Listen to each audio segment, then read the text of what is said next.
Hello, everybody. Welcome into the Betting Pros podcast. I am Ryan Wormeli, joined, as I have been the last couple of weeks, by my good friend and betting expert in college basketball. It's PJ Glasser of BetQL. PJ, we are here. It is the Final Four this upcoming weekend, and I will give you a moment here.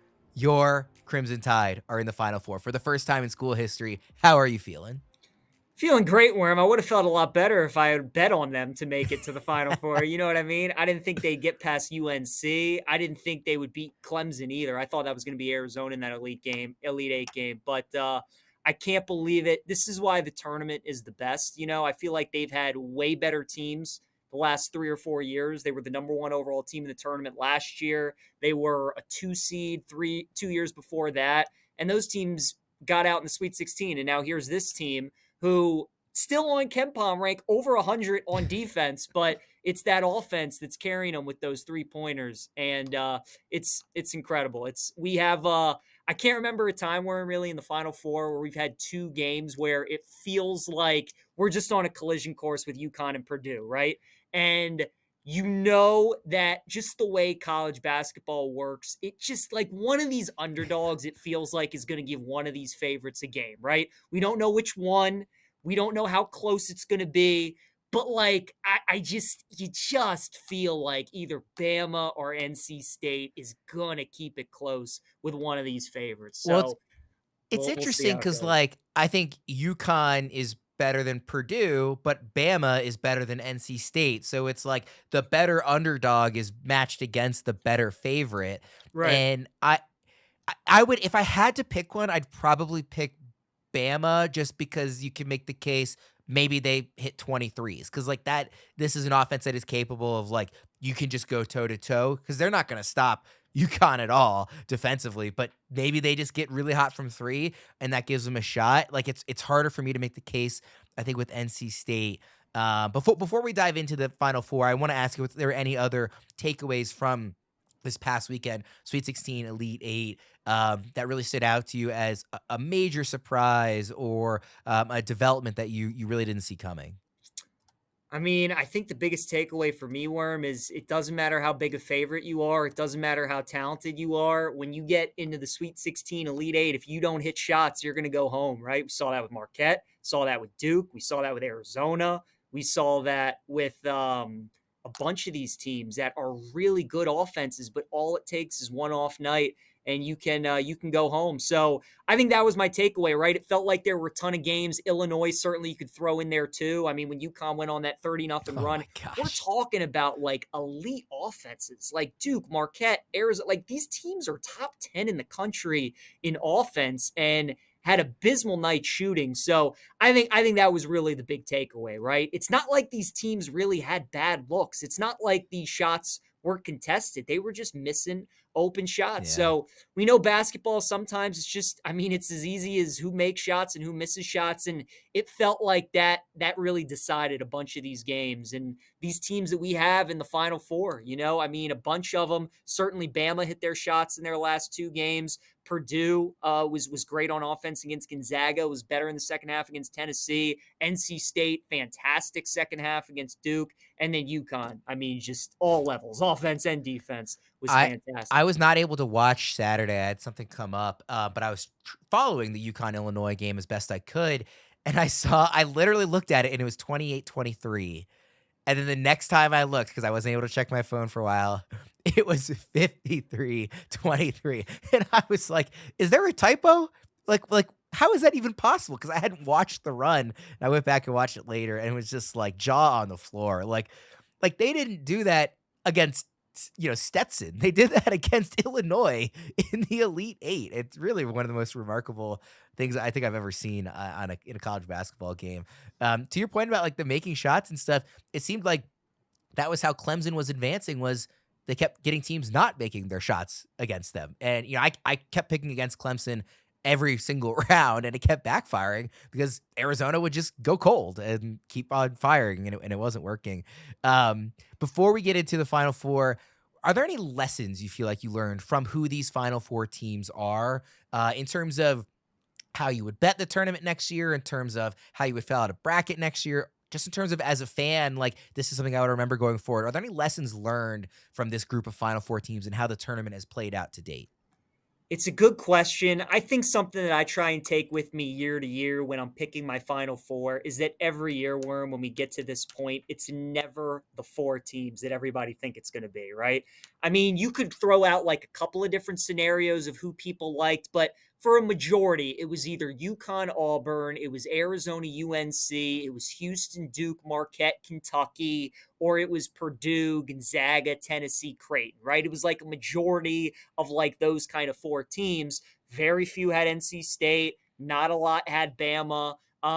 So that's the way it goes. I know when people are filling out a bracket, and certainly people like us who watch the regular season of college basketball, you're going through these games and you're like, I know I'm not supposed to pick the games that everybody else, but it's like, who's gonna beat Arizona in the bottom half of this region? Like Yeah. who's gonna like upset, like these kinds of things. So I mean that's the beauty of the tournament. That's the beauty of these one and done games. So it's different year after year, the kind of teams that we get that go into the Final Four. I will say with the new era that we're in with college basketball, it is interesting that the last 2 years we have had teams like Miami and Bama kind of make it to the tournament, right? So I would say maybe those are something to look out for. I think everybody thought that team that was great on offense this year and wasn't good on defense that to make the Final Four was going to be Kentucky. Yeah. So historically in the tournament, I mean, those kind of teams, like if you're that bad on defense like Miami and Bama were, you usually don't get this far. So the fact it's happening back-to-back years, obviously this era with the transfer portal and with offenses and with all the three-pointers that we get, if these teams like Miami last year surviving the Drake game, Bama this year surviving the Grand Canyon game, those teams, when they have those games where they're not good on offense, if they're able to survive that, you see the end result. I mean, their offenses, they're good enough to compete with anybody. And if they're hitting their shots, it can take them all the way to the Final Four. So probably my two biggest takeaways, right? Never pick the same four teams that everybody picked Yeah. because it never happens that way. And then, I'm not necessarily saying next year to take one of these Bama, Miami type teams, but certainly something to keep an eye on. And I think we have to take those kind of teams a little more seriously moving forward because I mean, they've shown us that this is kind of the new era of hoops. Like if you can score, you can beat anybody. You might not win the championship, but you can make it to the Final Four. And realistically, it's almost like three teams made their first Final Fours. I know Purdue and NC State made them in the early 80s, but it was an entirely different sport back then, really. Considering how long it's been for them, tournament expanded since then, right? I mean, it was just a different game back when Purdue was 1980 and NC State 1983, I think. And obviously everybody, has seen clips of that NC State 83 run. So, we're familiar that they have been there before, but really a different game back then. And of course, Bama never having made it before. And then going up against the team that just won it all last year and looks like another behemoth. It is funny, like in terms of filling out the bracket, it's like I'm never going to be the guy who takes the number one overall seed because too many people are going to take it. It just feels like you're not going to win your bracket taking UConn, as they were this year. And then the one seed that I was like, I didn't really love UNC more than Purdue, but it was like, how can you pick Purdue given what we've seen from them in the past? Right. And I really liked Tennessee, Creighton, Gonzaga. Like there was a lot of teams in that region that I was a big fan of. So, I think a lot of people were probably similar to me in that, they picked against Purdue and then they had UConn maybe in the Final Four, but then not winning it all because you got to pick against them to win it all. And now it's just them versus the field in such a major way. You're right. It does really feel like a collision course between UConn and Purdue, and that should be a fun game. I mean, Purdue might be the team to finally give UConn a game in the last two tournaments, really. I mean, it's really remarkable what they've done 2 marches in a row. Let's dive into how we're going to be betting the Final Four this upcoming weekend. We'll start with your guys. Number 1, UConn going up against your team, not UConn. Number 4, Bama. Really fun offensively. Like could be a very exciting, fun back and forth game. Plus 11.5 for Bama. The total's at 161.5. UConn, very like contrasting styles in terms of the tempo that these, the number of possessions these two teams want to get out in a game, but both very efficient offensively. If you were interested in the money line, it's, Bama plus 525. I think that's probably not the smartest play, although that line in the Final Four is pretty ridiculous to be quite honest. How are you betting this one? So, Worm, this is probably my favorite bet of the Final Four. I'm going to take UConn's team total over 86.5 points. Because of Bama, there is so much that's kind of dictated off if they hit their 3-pointers or not, right? Spread and total. Like, UConn, sure, you look at it on the surface, they're beating everybody by 30 points. They've led at some point in every tournament game by 30 in this tournament, which is just insane. But like if Bama hits their threes, they can hang around. And this game will go over the total. At the same time, if Bama doesn't hit their threes, UConn will cover the spread easily and the under probably hits. So I don't want to bet the spread and I don't want to bet the total because so much of it is predicated off Bama knocking down their shots. And obviously, in a Final Four setting, you're shooting now in an NFL stadium, all these different sight lines. Like, it's just a very different kind of feel. The one thing that I think we can really hang our hat on in this game is the fact that UConn's going to score points. They've been to the Final Four. They're scoring on everybody. Even though Bama has made it to the Final Four and their offense has been great, Worm, in 3 of their 4 games, they've still given up 82 points or more to Clemson, to UNC, to Charleston, right? Think about their non-conference schedule this year. I know we talked about this on the last pod when they played Creighton and Arizona and Purdue and all these good teams that got them ready for Carolina. All of those games were in the 80s too. So we don't know what Bama offense is going to show up. I think if they made 6 or 7 3-pointers against UConn's defense, it wouldn't shock anybody. At the same time, they could knock down 16 or 17 threes, and it wouldn't shock anybody. But I think the one thing that we can kind of point to and say that we're going to get in this game is UConn's going to score. So I like that team total over for the Huskies at 86.5. Is there a player matchup that you're particularly intrigued by in this game? Is it Castle guarding Sears? Is it Newton Sears like scoring and dishing it out head to head? Is it just what can Klingon do against this front line? Like what is there one guy on either side that you think maybe not the X factor because I think we would both imagine UConn would win this game regardless, but that you think could have like a particularly great day or who, if they do have a poor day, could swing things?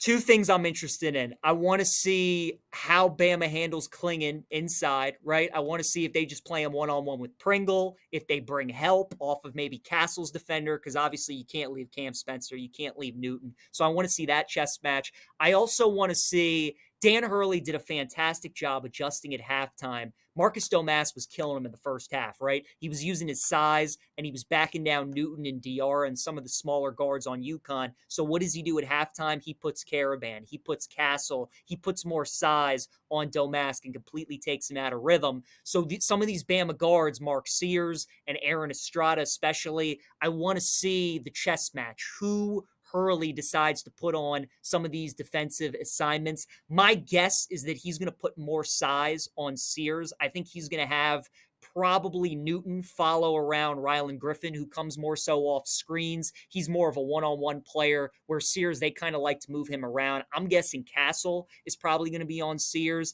And then, who do they put on Grant Nelson?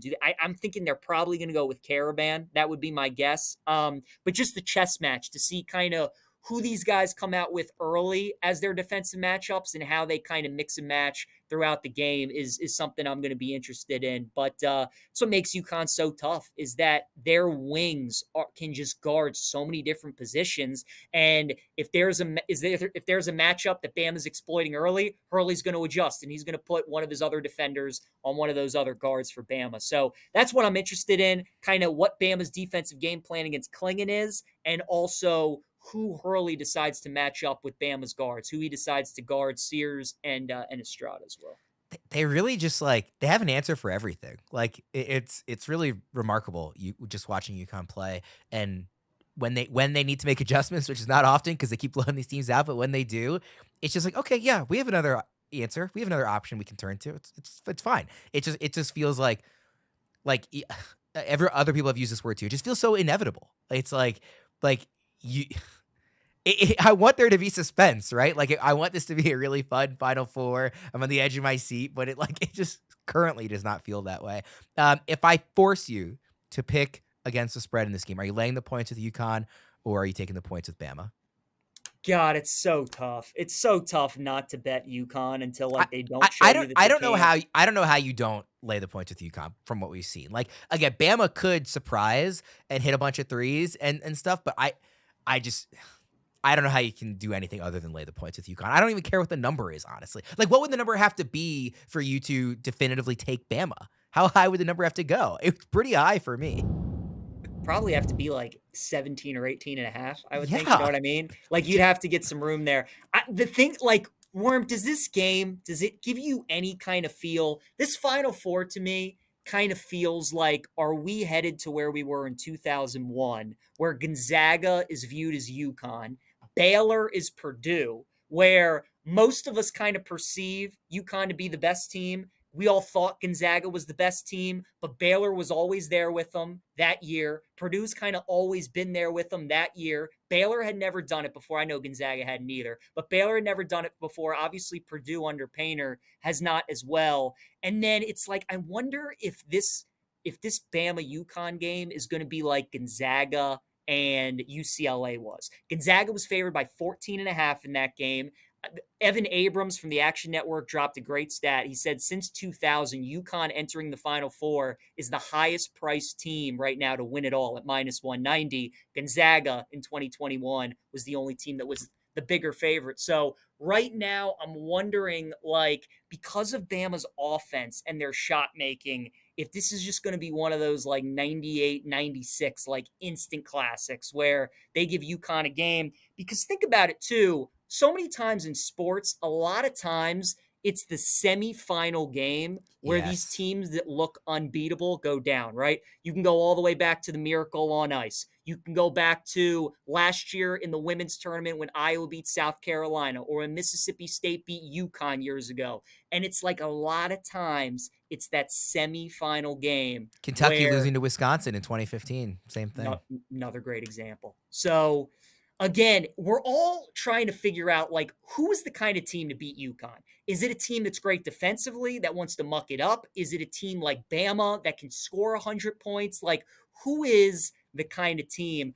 I don't have an answer to it, but I'm just like, I don't know. This Final Four is like drawing parallels to me, kind of like that Gonzaga Baylor Final Four, where it's like we've had two great teams all year. They're on a collision course for the final. And of course, Baylor blew out Houston. That was the easy semifinal game. And Gonzaga UCLA was that close game. I just think a lot of people are going to look at the semifinal. They're going to look at this NC State team as the team of destiny, and they're probably going to like that dog, whereas nobody is going to want to bet against UConn.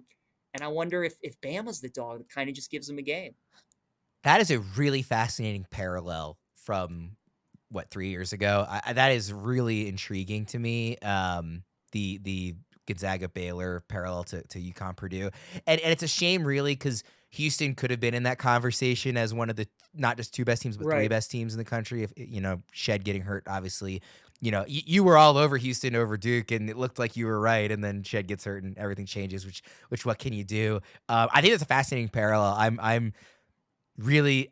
It would be really intriguing to see UConn Purdue. Let's talk quickly about the Purdue NC State game. I would certainly expect Purdue to win this. The line is lower than it is for Bama UConn. I'm more confident, I feel like, in Purdue beating NC State and maybe even beating them badly than I am UConn Bama, just because there's that element of if Bama gets hot from three. The spread is 9.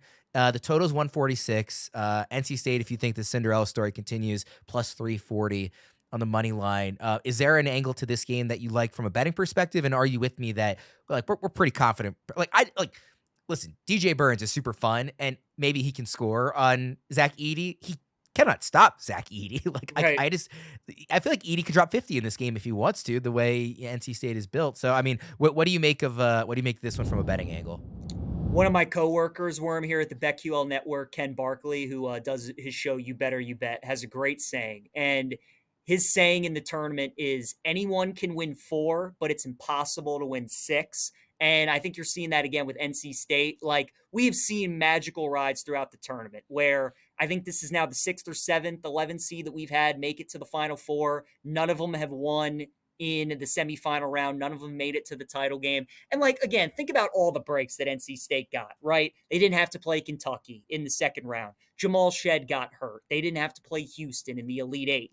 Sometimes you just get a great draw. Also, I mean, the shooting that some of these teams had that they played against, Duke was 5 for 20 from 3-point range yesterday, and McCann hit like 2 at the end. So really, they were like 3 for 18 that game. Marquette, as we all know, was 4 for 31 from 3. Texas Tech was 7 for 31. The one team that shot the ball well against NC State was Oakland. They shot it pretty well from 3, 12 for 35. That game went to overtime as a 14 seed, right? So Purdue, it felt like, had their bad offensive game against Tennessee. They were 1 for 7 in the first half from 3, where Tennessee was 7 for 11, and Purdue was still up at half by 2 in that game. It's just like Purdue is such a good three-point shooting team. Is NC State really going to continue being this lucky where teams are missing their shots? Clemson was kind of the best beneficiary of that too, right? They were playing Yeah. all these great offenses, and then finally they ran into a team in Bama who started hitting their shots, and they go home. So again, a lot of people are going to have this team a destiny feel for NC State, and I was right there with them all the way through till the Final Four. But this is where kind of those magical rides always seem to end. So I just think unless Purdue has like a 3 for 30 kind of night from 3-point range, I do like them a lot, minus the 9.5. I think this is going to be the semifinal game where we see a blowout, if I had to guess. I agree with you. As you know, I like to bet.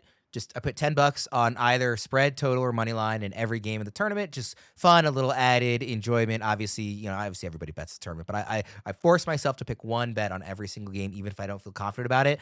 This is not one of those where I don't feel confident. I am very happily laying the points with Purdue. I think they smash them, and I haven't been betting against them a lot this tournament, but like I didn't pick them in any of my brackets. I've been always kind of in the back of my head, like rooting a little for like Gonzaga or Tennessee and kind of hoping they win and maybe picking them like for fun, but not like officially putting money on it.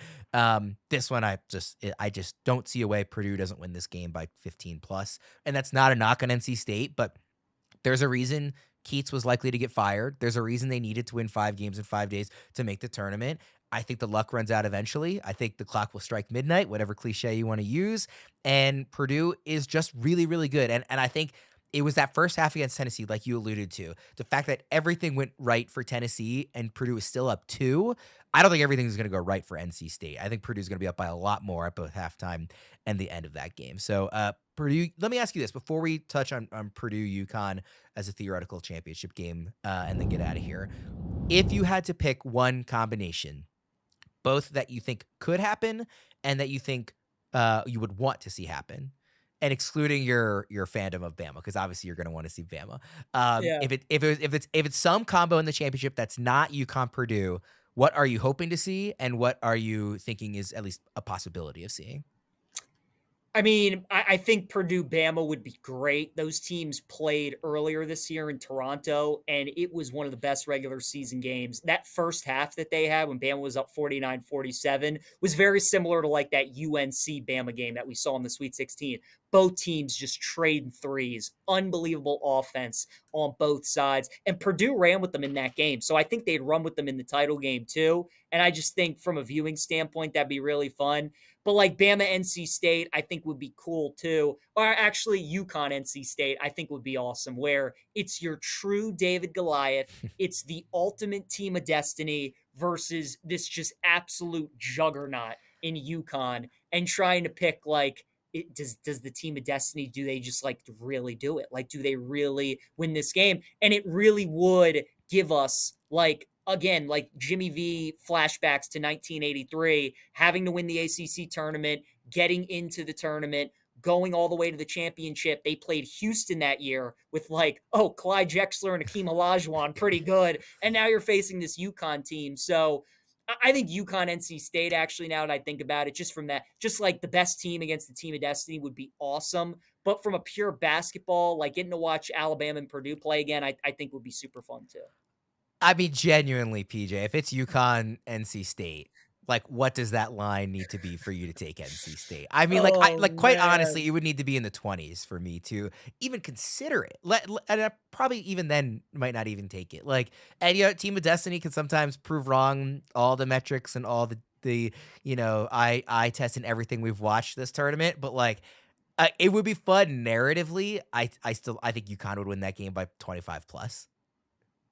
Yeah, I mean, I certainly wouldn't bet. Let me put it this way: I'd either bet NC State money line or I'd lay it with UConn. Right? Like, I don't think that's a game UConn wins by 7. I think Yeah. either you ride the team of destiny and you bet them to win, or to me that would be like the Georgia TCU national championship game in college football. It'd be 14 and a half points. I would be my guess, just like that game was. And Georgia won that game 63-7, and everybody thought TCU was the team of destiny. So I think it'd be similar. Like, UConn would win by 40, or NC State would win it outright, and there wouldn't be anything in between. So let's briefly preview a theoretical UConn Purdue matchup, since that's what we're thinking is very likely. Is this game won through defense? Klingon can actually go toe to toe with Edie, although Edie I think plays a lot more minutes than Klingon does. Is it won by offense? Purdue gets hot from 3, and UConn is really good but can't quite keep up. I mean, how does this game play out? What do you think the line would be? Which side do you think you prefer to bet? What would be your kind of quick breakdown if that is in fact the championship game we get? So I think UConn would probably be 5.5, 6.5 point favorites in the game, obviously, depending on how the semifinal game goes. Worm, to me, I think the key to the game would be how Purdue matches up in the second half against UConn, right? We've seen people kind of be competitive with UConn in the first half. We've seen them have some close games in the first 20. It's these runs in the second half that are it's very like Warriors like. When they were going through their dynasty, and we'd always talk about that Warriors third quarter. Like, it's that UConn run is always coming. And it's not like it comes in the final 5-6 minutes of the game. It always comes in like the first 2-3. And they're up 16 points. And you're like, this game was literally just close like 5 minutes ago. So to me, that would be the key, because I think Purdue would keep it close for the first 20. I think both teams obviously would kind of feel each other out. They'd ease themselves into it. I think Edie would be great. I think UConn would be great. But it's that second half, man. Like, that's where UConn gets these teams. They just blow away. So that would be the key. Could Purdue, if they're able to keep it close in the first 20, can you survive that first 5 or 6 minute stretch in the second half where UConn is so dominant? Because that's the thing, again, going back to that Gonzaga team in 2021, Worm, nobody played Gonzaga close that year. Like, we were just begging for Gonzaga to play a team close. UCLA finally did in that Final Four game, and then Baylor beat Gonzaga. It's like, can somebody just play UConn close, like Yeah. midway through the second half? And that would be the challenge for Purdue. If I take Bama off the table, because obviously you're biased, who do you want to win this championship? Oh, who do I want to win this championship? I think I would want Purdue because I bet them. That'd be nice. I mean, NC State would be an incredible story, but more often than not in March Madness, like, I do want the best teams to win it. So I would probably say Purdue, I think, just because them and UConn are the two best, I feel like. And Matt Painter's had some really, really good teams, and they're more than due. In sports, like, these teams that consistently get 1 seeds, consistently get themselves to this spot. It'd be like if Gonzaga was in this spot. Like, if the Zags were in the Final Four, I'd like to see Mark Few win one. So if Bama can't do it, I think I'd be pulling for Purdue to get the win. See, for me, because I am a bitter, jealous fan, like, I would root for UConn. It's like when Kansas is there. It's like, I don't want to let another coach. We already know UConn's really good, and Hurley's a good coach, and is on this like kind of elite tier track, especially if he gets back-to-back titles. Like, okay, what's one more to them, right? Like, I don't want to let another Big Ten team. I'm a Maryland guy. I don't want another Big Ten team win. But I take your point on that. If they do win, if Purdue wins, where does Zach Edey rank on the all-time pantheon of college careers? Because you're talking about back-to-back, National Player of the Years. Like, likely, was he unanimous last year, and certainly will be this year? I mean, Yeah. like back-to-back unanimous National Players of the Year, capping it off with a title, the first title for your school in decades, or like first time for the coach like ever. Like where does that career rank in terms of college athletes? Because that's got to be up there. I mean, since the 2000s, he certainly would be in the top 5. I'm sure I'm missing guys, but like the names that come to mind are Kemba, Carmelo, Anthony Davis. Like, I mean, you put him in that tier with those guys. But like So, like Melo and Davis were 1-year guys. Like, Edey gets multiple National Players of the Year. right. It's really Right. remarkable. We'll make our official picks and get out of here. I think we're gonna have similar official picks, but to kind of highlight how expected that outcome is of UConn over UConn and Purdue in the title game.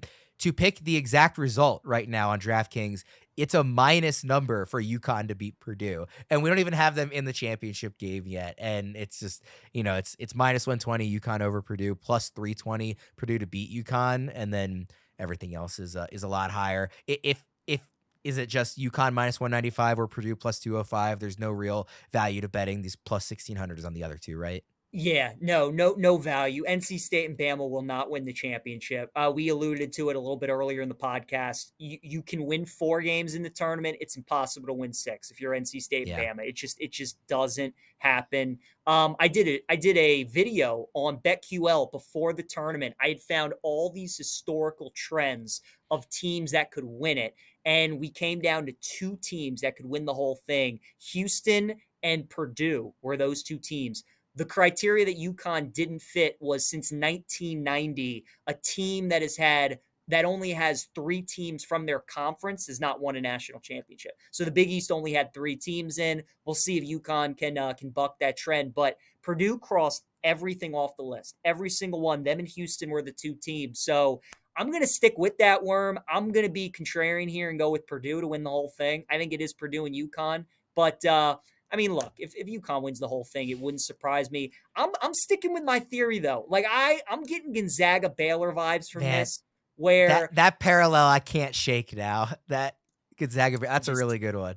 it would be the same kind of spread where UConn would be favored by like 5.5, and I mean Purdue matches up well with them, like Edie and Klingon head to head. Purdue's got tons of shooters on the outside. Like they want to play it a slow game, Purdue can play that. They want to play it a track meet, Purdue can play that. So to me that's what I'll go with. I think it's Purdue's year, Worm. I think they're going to win it. That is a really compelling argument. When the brackets first came out, and we did a couple of shows that first week, I asked both you and Team Rankings Jason Lisk, is this UConn versus the field, or is it just UConn's a favorite? And the answer was no, it's not UConn versus the field. They're the favorite, but there's a lot of really good teams. It sure feels like it should have been UConn versus the field, the way they have looked, the way this thing has played out. I am really tempted by your case for Purdue, and I think you might end up being right, but I'm just going to say it's UConn. It'll be UConn Purdue in the championship game. And I'm going to say I'll take UConn because I've yet to see a reason why they won't blow everybody out. And I think there's a really, really compelling case for Purdue, both narratively, both historically, both on the court. I mean, again, they have the best player in college basketball. Like I totally get the case for them. I need to see UConn lose before I'm going to pick them to lose. And that's totally fair. That's totally fair. I mean, I would bet Purdue, plus the points. I'd bet a money line. But I mean, look, UConn does look better. I mean, they do look better.